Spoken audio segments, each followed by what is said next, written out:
13 de enero de 2012. El crucero Costa Concordia chocó con una roca cerca de una isla italiana y empezó a hundirse. Hubo pánico. Entonces sí que hubo pánico.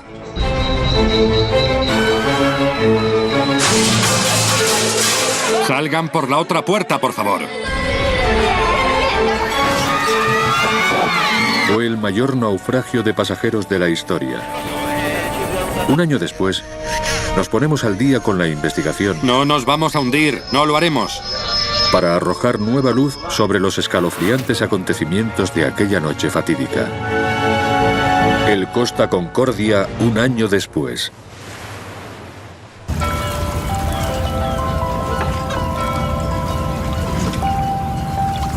Ha pasado un año desde que el Costa Concordia se hundió en los arrecifes de la isla italiana de Giglio.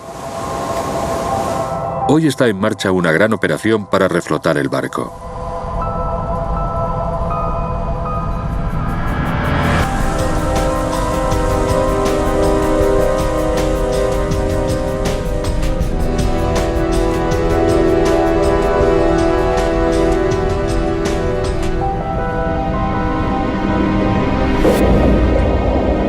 Costará unos 400 millones de dólares y es la operación de salvamento más cara y complicada que se ha intentado jamás.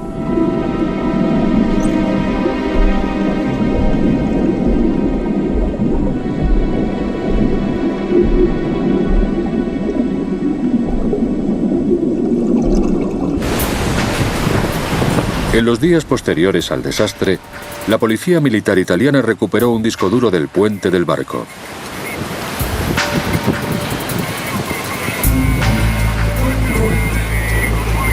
Esta grabadora de datos de travesía registró la dirección y velocidad del barco, la programación del instrumental y, sobre todo, efectuó grabaciones de audio de las órdenes de los oficiales del puente. No podemos bajar a la sala de máquinas del lado derecho. Parte de esas grabaciones de audio y el informe de los investigadores judiciales ya son públicos. Aún no tenemos una visión completa de lo que pasó, pero esta información nos permite narrar la historia más exhaustiva del desastre hasta la fecha.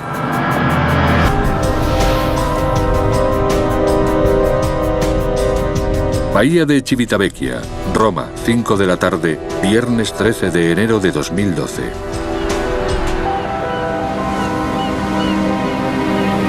El Costa Concordia iba a zarpar en 2 horas. Va a realizar un tour por el Mediterráneo occidental. Por la noche navegaría desde Civitavecchia, por delante de la pequeña isla de Giglio, hasta Savona, en el norte de Italia.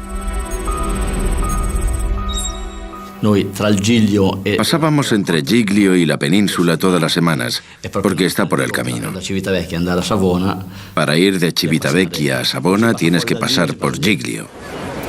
Casi 700 nuevos pasajeros iban a embarcar en el crucero esa tarde.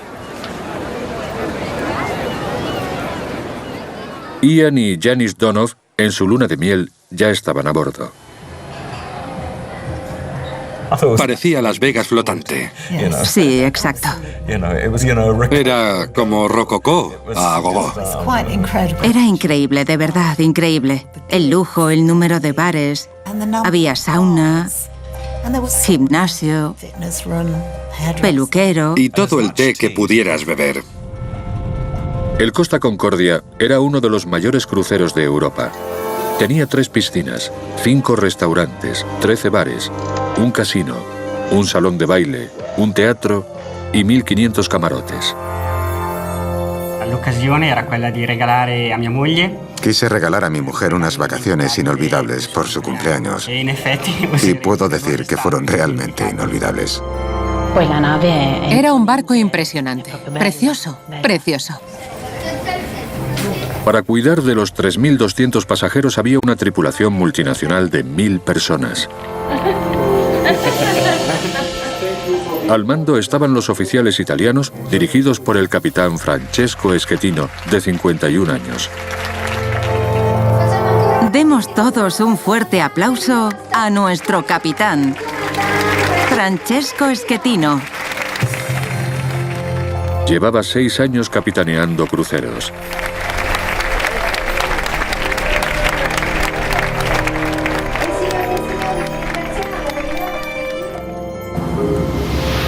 A las 6:27 de la tarde, el capitán Schettino estaba en el puente.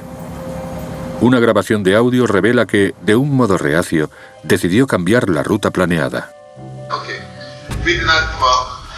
Muy bien, comprueba la velocidad que necesitamos para salir de aquí y luego iremos a Giglio. Vamos y saludamos a Giglio. Sí, está a 50 kilómetros. Tenemos que pasar por la maldita Giglio. Iba a desviar el barco hacia Giglio para saludar a la isla. El barco navegaría a lo largo de la costa cerca de la orilla. El capitán Schettino explicó más tarde que accedió a realizar el saludo como favor a un colega de a bordo.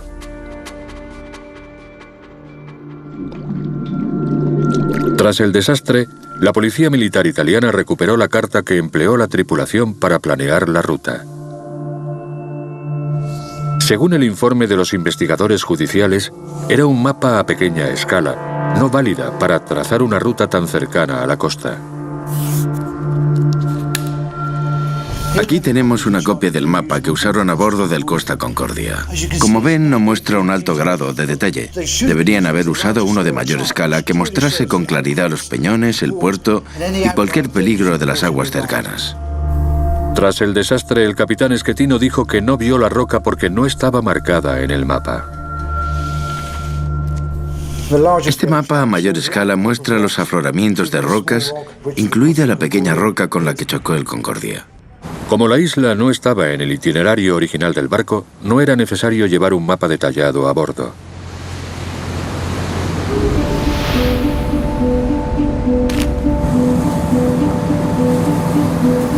El Costa Concordia salió de la bahía y viró hacia Savona.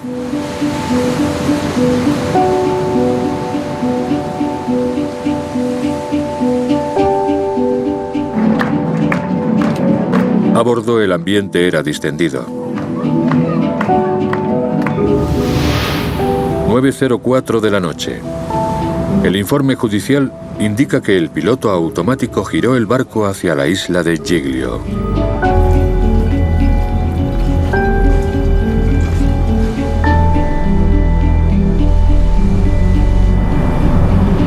Media hora después, el capitán Schettino llegó al puente.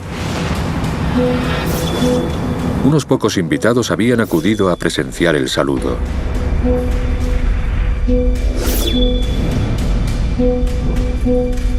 Entre la tripulación del barco se encontraba el timonel, que estaba de guardia de vigía.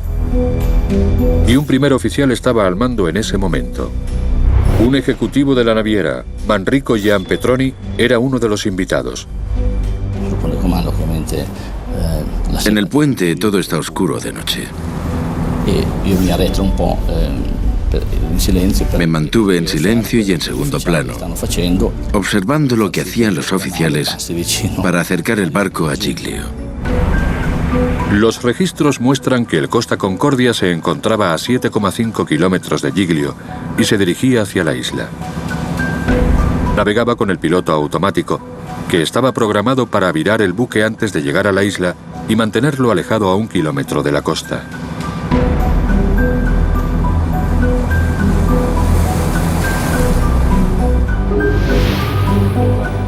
El informe de los investigadores explica que, para navegar cerca de la costa, la tripulación cambió del piloto automático al control manual. Timón manual.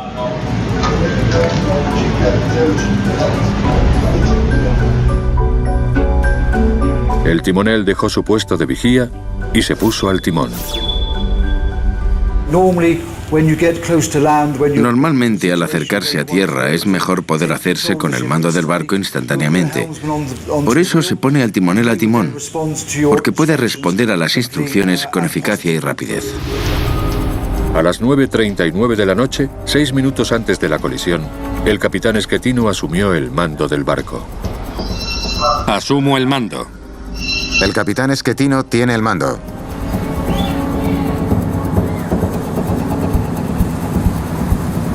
El barco ya estaba a 2,5 kilómetros de Giglio.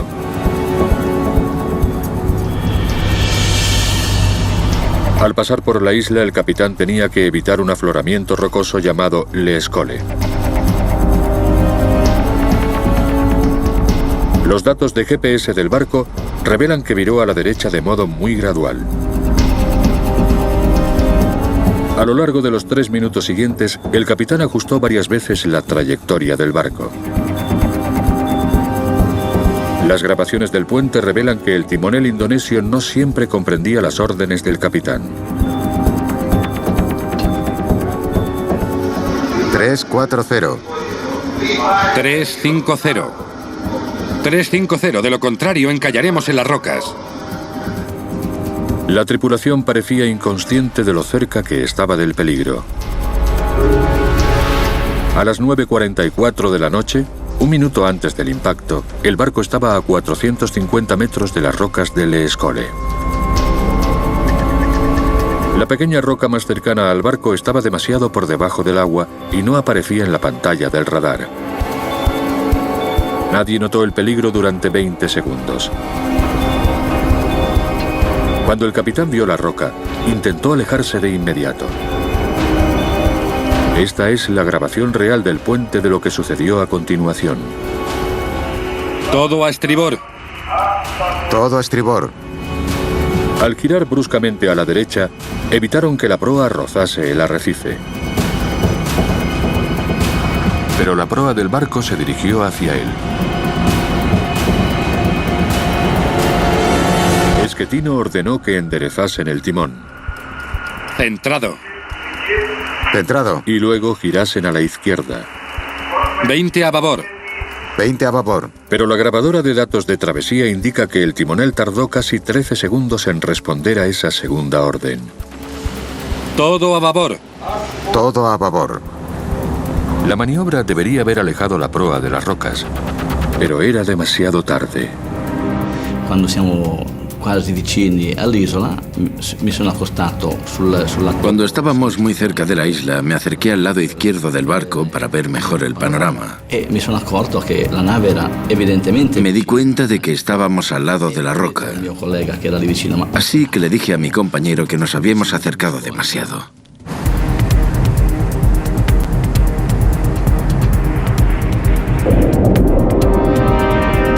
A las 9:45 de la noche, el barco chocó con la roca.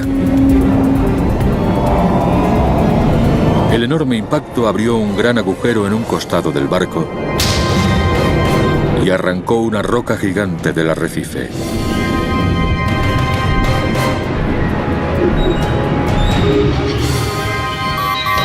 Segundos después, sonaron las alarmas del timón, las bombas y el motor principal. Estaba a punto de comenzar la pesadilla para los pasajeros y la tripulación. Un año después de la tragedia, el Costa Concordia sigue varado en la isla de Giglio. Los tribunales aún no se han pronunciado sobre la posible negligencia, pero la información de la investigación en curso nos proporciona una visión de los sucesos de esa noche. Tras chocar con la roca, el Costa Concordia flotó durante 1 hora antes de hundirse. Durante ese periodo no se lanzó ningún bote salvavidas. Una pregunta clave para los investigadores es por qué se tardó tanto en abandonar el barco. Salgan por la otra puerta, por favor.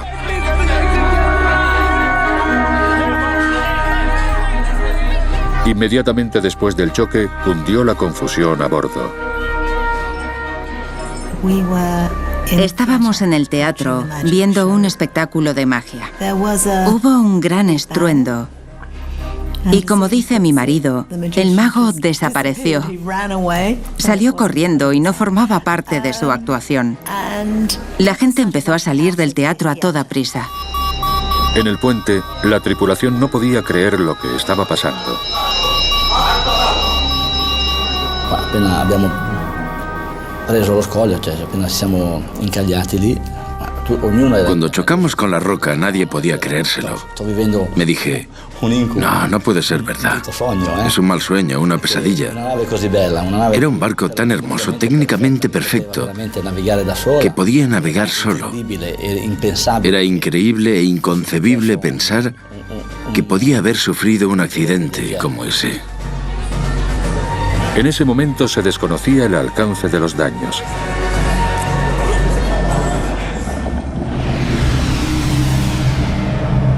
Cuando el Costa Concordia chocó, la roca actuó como un pelador de patatas y arrancó capas de metal del casco.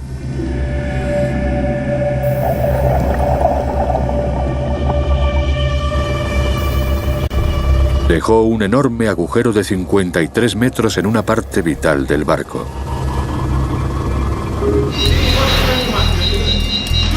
Cerrad las puertas estancas de la sala de máquinas. 9:46 de la noche. Inmediatamente después de que el Costa Concordia chocase con la roca, los investigadores estiman que 2.200 toneladas de agua inundaron la sala de máquinas. En pocos segundos, los motores eléctricos con los que funcionaba el barco se apagaron. El agua también entró en la parte trasera de la sala de máquinas e inundó 3 de los generadores de electricidad del barco. Poco después, el agua alcanzó la parte delantera de la sala de máquinas y paralizó los 3 generadores que quedaban. Cuando sonó la alarma del puente, se hizo patente que el barco había chocado con una roca.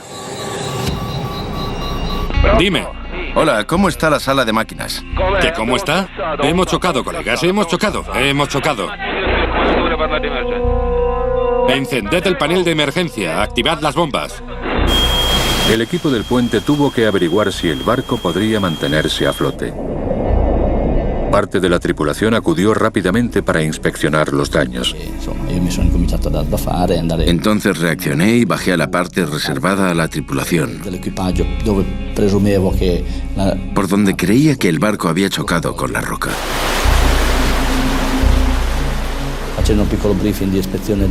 Fuimos a inspeccionarlo con rapidez y en cuanto abrimos la puerta vimos que el agua estaba inundando la sala de máquinas.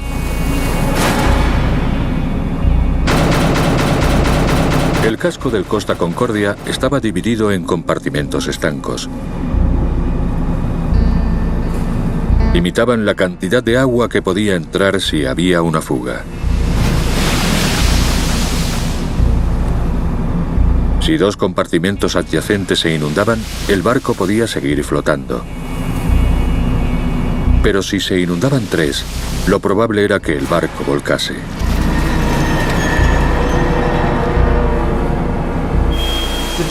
Los ingenieros examinaron los daños cuando vieron por dónde empezaba a entrar agua. Luego intentaron evaluar el alcance de los daños, de proa a popa, qué compartimentos seguían secos, cuáles estaban inundados, y transmitieron esa información al puente. El agua estaba inundando 3 compartimentos adyacentes del Concordia. Pero el informe de los investigadores indica que los oficiales del puente tardaron un rato en reconocer el pleno alcance de la inundación. No estaban asustados, pero sí muy preocupados, porque todavía no se habían dado cuenta de lo que estaba pasando. Al mismo tiempo había habido un apagón en el barco, porque la cantidad de agua que estaba inundando el barco había apagado los motores instantáneamente. ¡Activad las bombas! 4 minutos y medio después del impacto, el capitán Schettino habló con el ingeniero jefe.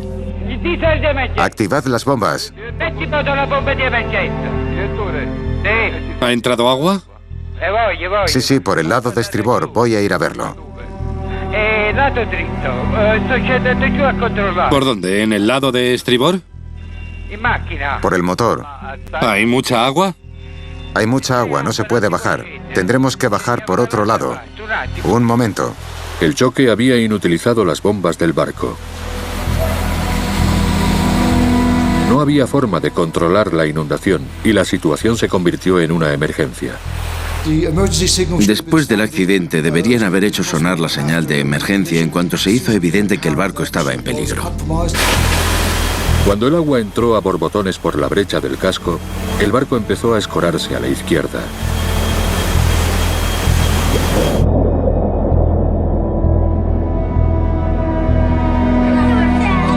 Muchos pasajeros sospecharon que pasaba algo muy grave. Pero los mensajes del barco eran tranquilizadores. Debido a un fallo eléctrico que ya está bajo control, estamos sufriendo un apagón. Nuestros técnicos están trabajando para resolver la situación. El mensaje decía que no nos preocupásemos, que no cundiera el pánico, que era un fallo de los generadores, un fallo eléctrico y que lo estaban arreglando. La gente empezó a marcharse, pero yo le dije a mi marido que ya volverían, que nosotros nos podíamos quedar y coger asientos mejores. En retrospectiva parece una locura, pero eso fue lo que hicimos. Estábamos bien y en ese momento todo marchaba bien. La situación está bajo control. Ha habido un pequeño inconveniente con el sistema eléctrico del barco.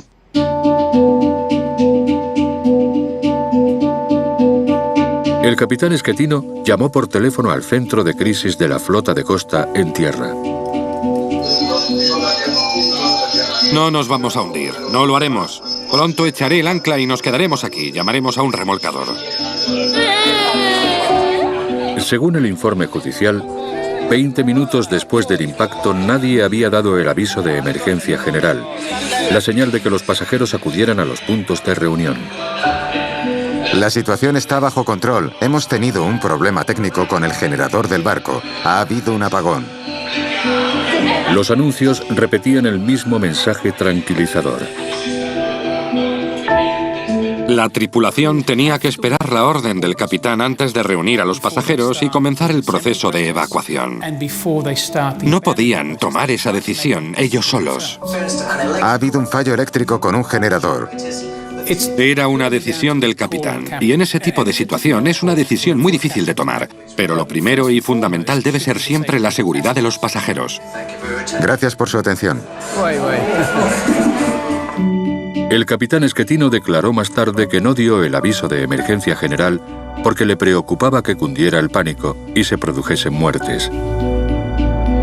Algunos pasajeros se pusieron los chalecos salvavidas y se dirigieron a los puntos de encuentro. Pregunté a esa gente qué había pasado y uno me dijo que había un problema con los estabilizadores.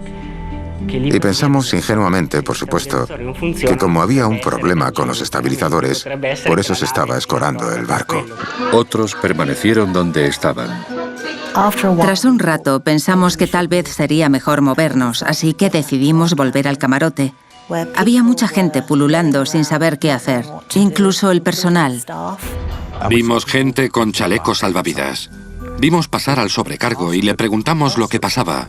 Nos dijo que decían que era un fallo del generador y que por eso la gente hacía eso, pero que ellos no sabían nada, no sabían nada. Los datos del GPS revelan que 25 minutos después del impacto, el Costa Concordia se había alejado de la costa.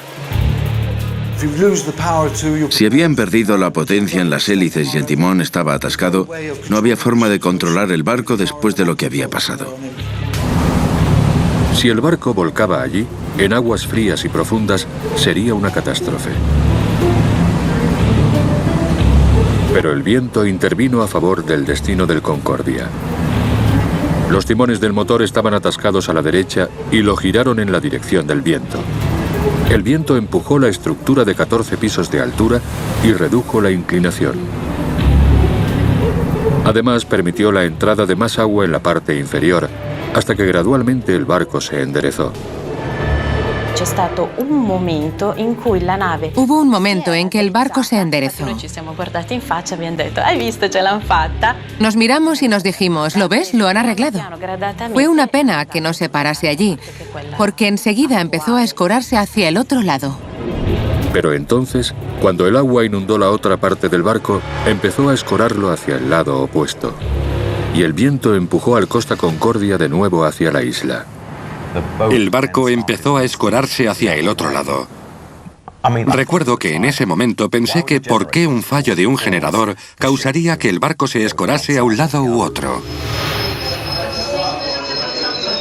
39 minutos después del impacto, según el informe de los investigadores, Schettino ya era consciente de que había 3 compartimentos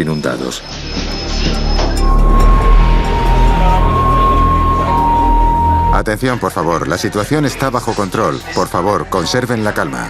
En este momento deben dirigirse a los puntos de reunión. Están situados en el exterior de la cubierta 4. A las 10:33 de la noche, la tripulación hizo sonar la alarma de emergencia general. Pero las 700 personas que habían embarcado en Civitavecchia unas horas antes aún no habían realizado el simulacro de evacuación. Las normas indican que se debe realizar en las 24 horas posteriores al embarque, y no estaba programado hasta el día siguiente. Como no habían realizado aún el simulacro de evacuación, no sabían qué significaba ese proceso. No sabían ni que la alarma significaba que tenían que comenzar el proceso.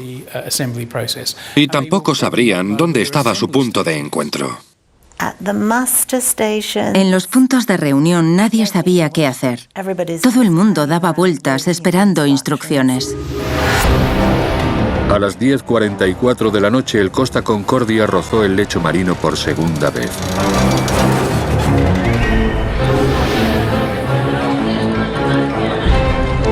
Cuando tocó fondo, el capitán dio la orden de evacuar el barco.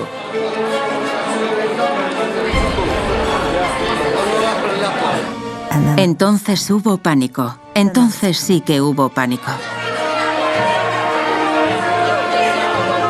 Los 4.200 pasajeros y tripulantes que iban a bordo iniciaron una batalla a contrarreloj. El barco estaba volcando lentamente.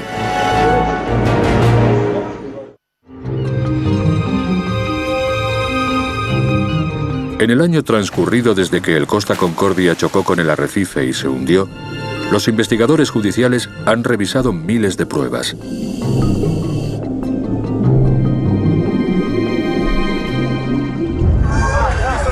Gracias a los descubrimientos publicados, podemos atisbar el horror de la última fase del desastre. Cuando los pasajeros huyeron del barco, la evacuación se tornó en tragedia. 10:58 de la noche, 1 hora y 13 minutos después del impacto. En las cubiertas del Costa Concordia, 4.200 personas estaban abandonando el barco. Fue una de las mayores evacuaciones marítimas de la historia. Pero no todo el mundo salió vivo del barco. Fue una carrera a contrarreloj. Una carrera para reunir a los pasajeros en los puntos de encuentro. Y luego otra carrera para meter a los pasajeros en los botes salvavidas. Cuando más se retrasaban, más posibilidades había de que el barco adoptase un ángulo de inclinación que impidiera que los pasajeros se movieran y se reuniesen con facilidad. La familia con el niño, que venga. Venid aquí, venid. El niño pequeño. Mucha gente se me acercó. Me preguntó qué hacer e intenté ayudarla. Intenté que se pusieran los chalecos salvavidas. Había gente dando vueltas o con el chaleco en la mano. Tenían que hacer algo. Pero ya era un desastre. No pude hacer bien mi trabajo.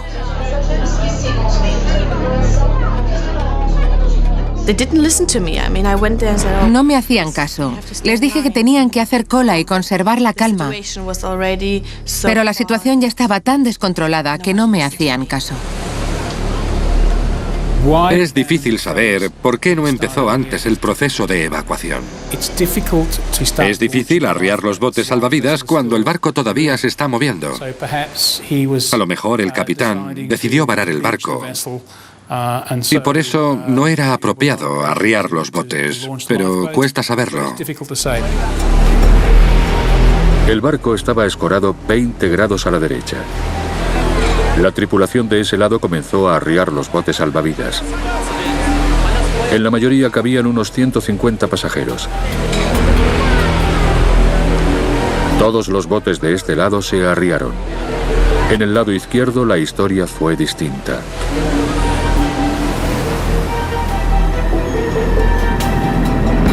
Allí, Ian y Janice estaban en su punto de encuentro de la cubierta 4, esperando para subir a su bote salvavidas.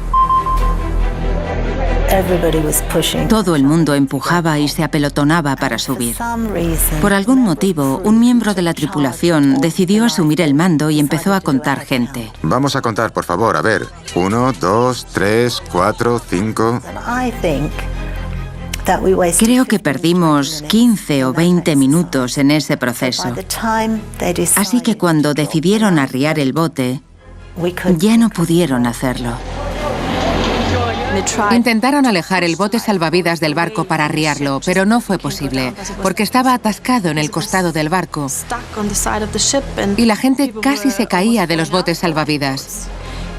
Luego no se oyeron más que gritos. Gritos, gritos y gritos. Todo el mundo gritaba.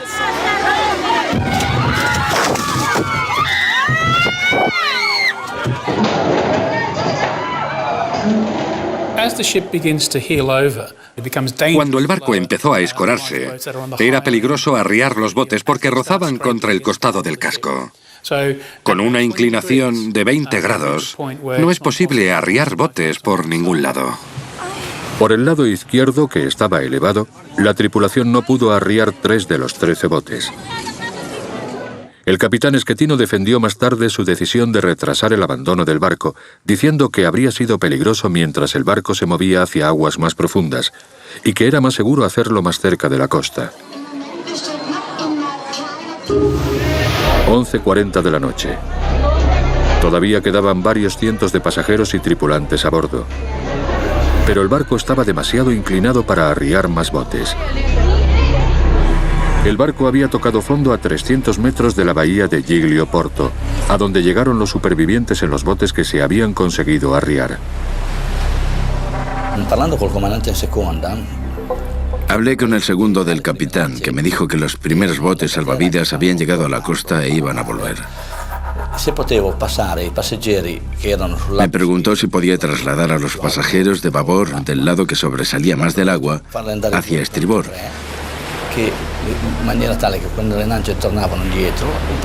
Para meterlos en los botes salvavidas que iban a regresar. Entonces llegó un oficial y nos dijo que fuésemos al otro lado porque era más fácil subirse desde allí a los botes. Nos sentamos y bajamos deslizándonos, porque entonces ya no se podía caminar.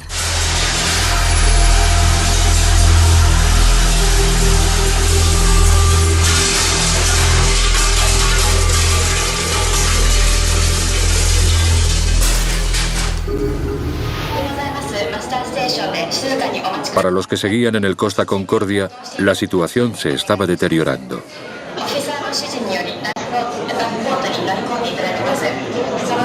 18 minutos después de medianoche, la Guardia Costera informó de que el barco estaba a punto de volcar.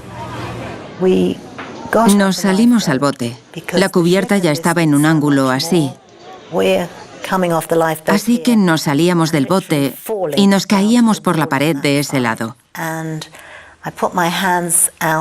Saqué las manos para no chocar contra la pared y me rompí un dedo.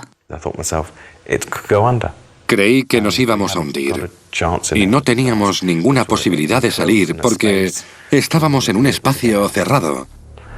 Fue entonces cuando pensamos que ese podía ser el final. Era enero y el mar estaba gélido. En la parte baja del lado derecho del barco a los pasajeros solo les quedó una opción. Cuando el agua casi llegó a la cubierta 4, la gente empezó a saltar. Ya no se podía volver al otro lado del barco.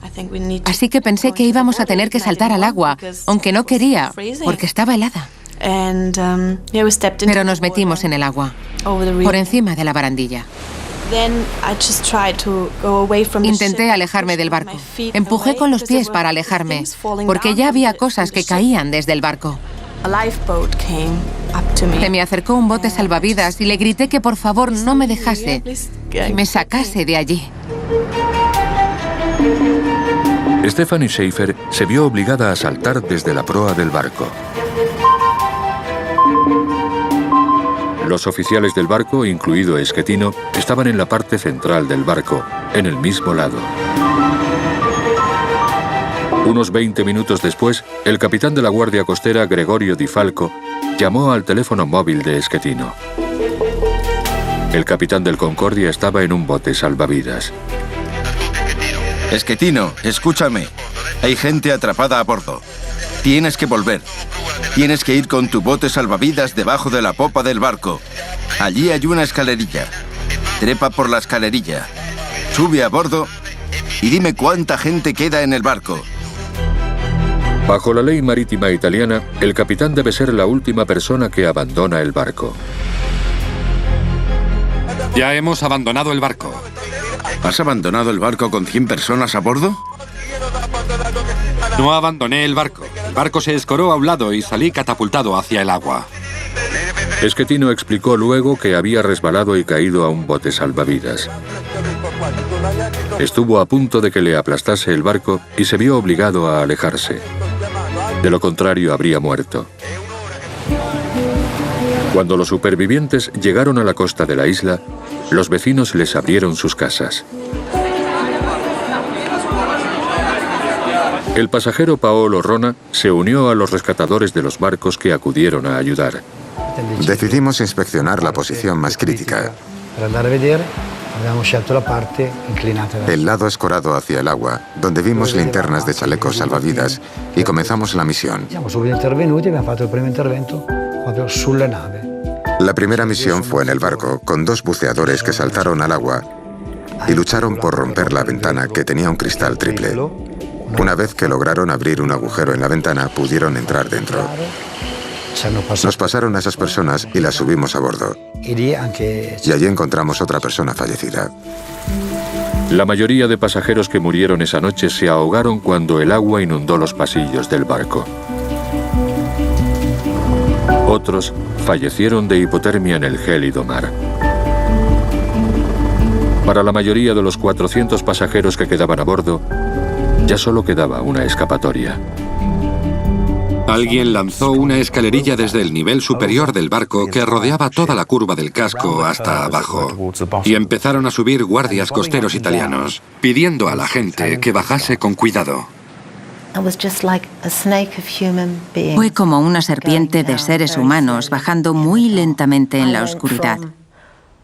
Yo bajé de peldaño en peldaño sobre el trasero y de repente noté que me agarraban por los brazos y los tobillos y me sacaban de la escalerilla y me metían en un bote salvavidas. A las 2:30 de la madrugada aún quedaban unas 200 personas a bordo. Para llegar hasta los pasajeros decidí caminar por la pared, que tenía puertas hacia adentro, pero la tercera o la cuarta puerta se abría hacia afuera, como si fuera una trampa. Así que desaparecí dentro. Caí de la cubierta 4 a la 3 y aparecí abajo en el restaurante. Poco antes de las 5 de la mañana, la evacuación masiva ya casi se había completado. Solo quedaban 3 personas vivas en el barco. Una de ellas era Manrico. Me miré bien y vi que tenía una pierna rota. Fue dramático. Si no hubiera tenido la pierna rota, habría podido salir de allí yo solo. Al amanecer, la escena era devastadora. 30 personas habían muerto en el accidente y 2 más habían desaparecido.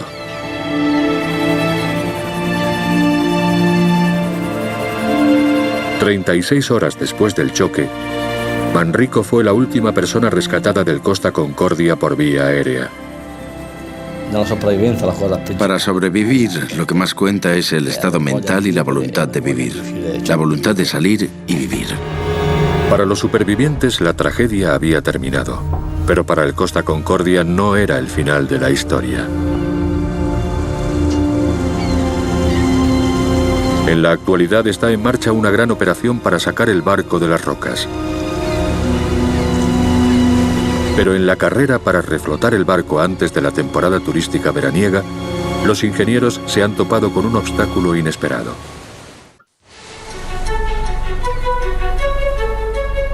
Un año después, el Costa Concordia sigue encallado donde tocó fondo.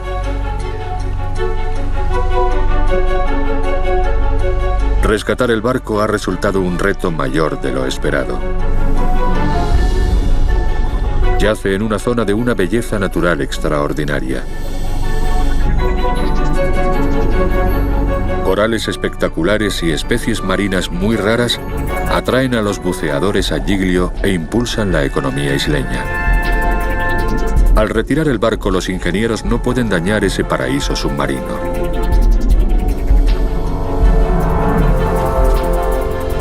Es un reto formidable para el jefe de proyecto del equipo de rescate. Nadie habría escogido este lugar para este tipo de proyecto porque es un lugar difícil. Hay que perforar en el granito. Las laderas están inclinadas y hay que conservar el paraje.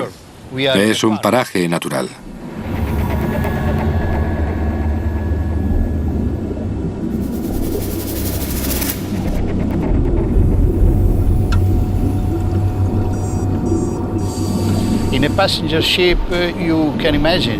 Un barco de pasajeros es como una pequeña ciudad. Cada camarote tiene colchones, un sofá y alfombras. Imagínense la cantidad de objetos que hay. Y tras una temporada en el agua, todos esos objetos se convierten en contaminación y se produce una diseminación masiva por todo el mar. Para reducir el peligro de contaminación, Girotto planea reflotar el barco de una sola pieza, manteniendo dentro todos los objetos que quedan. Pero costará unos 400 millones de dólares. Es la operación de salvamento más cara de la historia. Para elevar el barco de una sola pieza, los ingenieros tienen que instalar 24 enormes cadenas para impedir que resbale por el arrecife. Luego rellenarán el hueco con 20.000 toneladas de bolsas de cemento. Después, construirán una plataforma gigante sobre la que descansará el barco.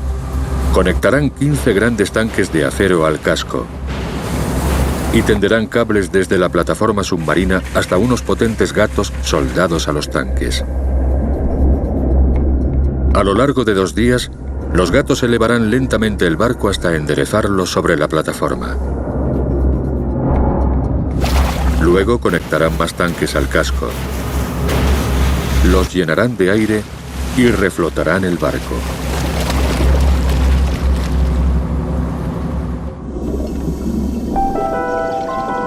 Solo existe una pega.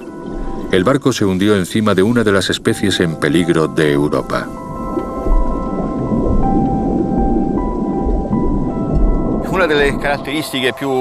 Uno de los rasgos más importantes de la zona es que es el hogar del pina, un mejillón gigante. Aquí llega a alcanzar dimensiones de entre 60 y 80 centímetros de largo. Está desapareciendo de las costas italianas y de todo el Mediterráneo. Para retirar el barco, primero tienen que rescatar a los mejillones. Ya hemos sacado unos 180 o 200 ejemplares a mano, uno a uno, con mucho cuidado. Era importante no dañarlos, no romper las conchas y mantenerlos bajo el agua todo el tiempo. Los trasladamos a una zona segura, lejos de las obras, a una zona protegida. Ahora el equipo de rescate puede empezar a construir la infraestructura que necesita para reflotar el barco. La operación durará más de 1 año. El espíritu del proyecto es que cuando acabemos nos tendremos que llevar todo lo que hayamos necesitado. El objetivo es que la zona quede tal y como estaba antes del accidente. Cuando se haya reflotado, el Costa Concordia será desguazado. El objetivo de la operación de salvamento es eliminar todo rastro del barco, pero el legado de la tragedia perdurará. Ahora los cruceros realizan simulacros de emergencia antes de salir del puerto. Y las autoridades italianas han prohibido los saludos cerca de la costa.